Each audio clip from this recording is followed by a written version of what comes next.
5, 4, 3, 2, 1। मानवता और राष्ट्र की सेवा हमारी मूल्य प्रणाली की परंपरा रही है।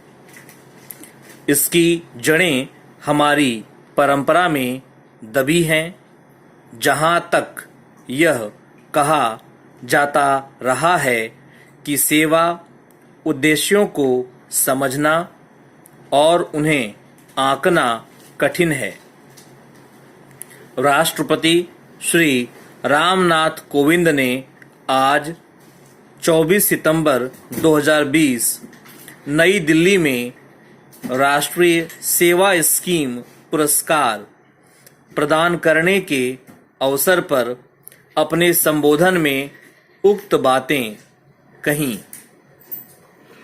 राष्ट्रपति श्री कोविंद ने महात्मा गांधी का उदाहरण देते हुए कहा कि सेवा केवल मानवों के प्रति नहीं होना चाहिए बल्कि प्रकृति के प्रति भी होनी चाहिए।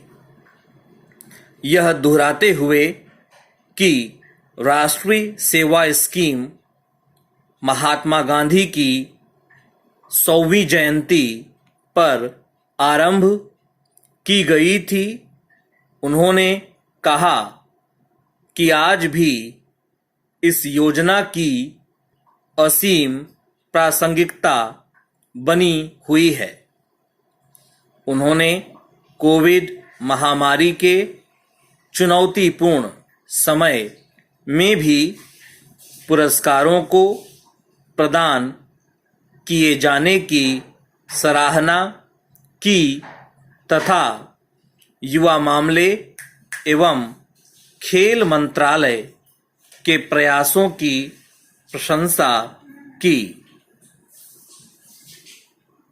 एनएसएस के बारे में चर्चा करते हुए राष्ट्रपति श्री कोविंद ने टिप्पणी की कि यह युवाओं को विभिन्न उपायों के जरिए सामुदायिक सेवा के लिए स्वेच्छा से कार्य करने के लिए प्रोत्साहित करता है, जो कि मैं नहीं बल्कि आपके इसके आदर्श वाक्य के अनुकूल है।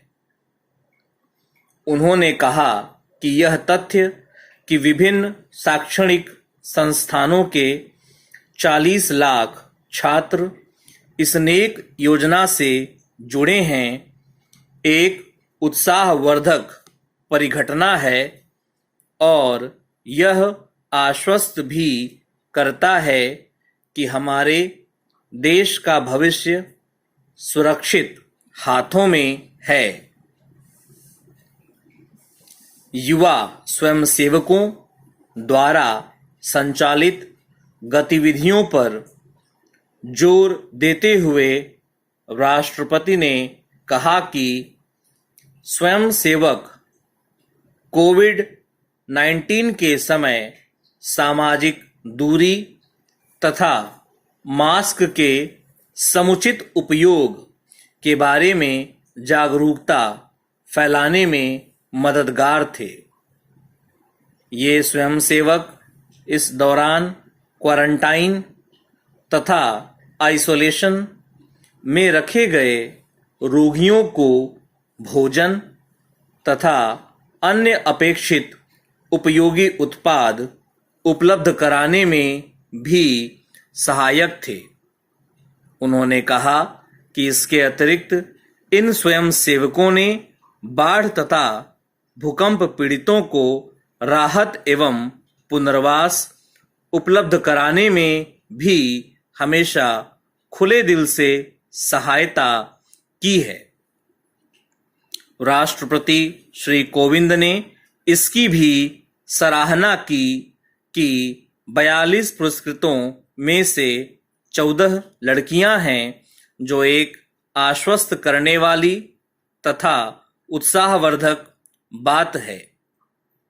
हमारे देश की महिलाएं राष्ट्र की सेवा करने में सावित्रीबाई फुले, कस्तूरबा गांधी एवं मदर टेरेसा की परंपरा का अनुपालन कर रही हैं। प्रधानमंत्री श्री नरेंद्र मोदी ने आज वर्चुअल कॉन्फ्रेंस के माध्यम से फिट इंडिया अभियान की पहली वर्षगांठ के अवसर पर हर आयु के लिए उपयुक्त फिटनेस प्रोटोकॉल का शुभारंभ किया।